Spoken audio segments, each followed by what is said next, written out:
আজ জলখাবারে তৈরি করলাম দই সুজির উপমা। চলুন রেসিপিটা দেখে নিই। আর খুব সুস্বাদু খেতে হয়। রেসিপিটি দেখলে অবশ্যই ট্রাই করবেন একবার। ঘরের সবজি না থাকলে আমি যেভাবে উপমা করি সেই রেসিপিটা আজকে আমি আপনার সঙ্গে শেয়ার করছি। সুজিটা শুকনো কড়াইতে ভেজে নিচ্ছি। সুজিটা ভেজে নিয়েছি। ফোড়নে দিয়েছি শুকনো লঙ্কা, জিরে, সর্ষে, কাজু বাদাম, সাদা তিল আর 3 রকম ডাল, অড়হর, বিউলি আর ছোলার ডাল। ফোড়ন ভাজা হয়ে গেছে। এখন দিচ্ছি পেঁয়াজ, কারি পাতা আর মটরশুঁটি আর আদা কুচি আর কাঁচা লঙ্কা কুচি। দিয়েছি স্বাদ মতো নুন, হলুদ গুঁড়ো, কিশমিশ আর এই যে সয়াবিন। এবার এই সব কিছু খুব ভালো করে মিশিয়ে আমি ভেজে নেবো। আর কারি পাতাটা বেশি দিয়েছি কেন, আমাদের বাগানে এই কারি পাতা গাছ তো অনেক, আর কারি পাতাটা খাওয়া খুব ভালো।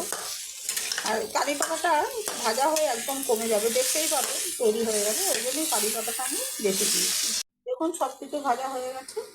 ভেজে রাখা সুজিগুলো এবার দিয়ে দিচ্ছি। এবার সুজিটা খুব ভালো করে এর সঙ্গে মিশিয়ে নিচ্ছি, একটু ভেজে নিচ্ছি। সুজিটা ভালো করে মেশানোর পর আমি একটু গুড় মিশিয়েছি, এতে বেশ স্বাদের ব্যালেন্সটা ভালো থাকবে। আজকে আমি যে উপকরণটা দিয়ে উপমা করবো, দেখুন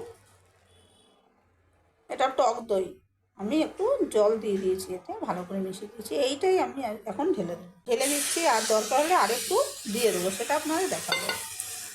এবার আমি ভালো করে এটা মিশিয়ে নিচ্ছি। দেখুন আমি যে দইয়ের ঘোলটা মেশালাম সেটা সম্পূর্ণ শুকিয়ে গেছে, আর এর থেকে বেশি আমি জল দেবো না এখানে।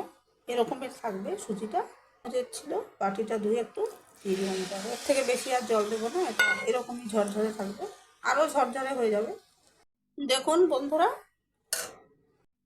দেখুন সুজির জলখাবারটা উপমাটা তৈরি হয়ে গেছে। শেষ পর্যায়ে আমি কিছু চীনাবাদাম ভেজে রেখেছিলাম, ওটা মিশিয়ে দিলাম। যারা দই দিয়ে ট্রাই করেননি, এই গরমে দই তো মোটামুটি সবার ঘরেই আসে, একদিন স্বাদ পাল্টে করে দেখবেন, খুব ভালো লাগে।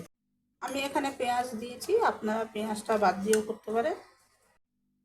দই সুজির উপমাটা তৈরি হয়ে গেছে, কেউ ট্রাই করে দেখতে পারেন। রেসিপিটা খুব সুন্দর লাগে খেতে।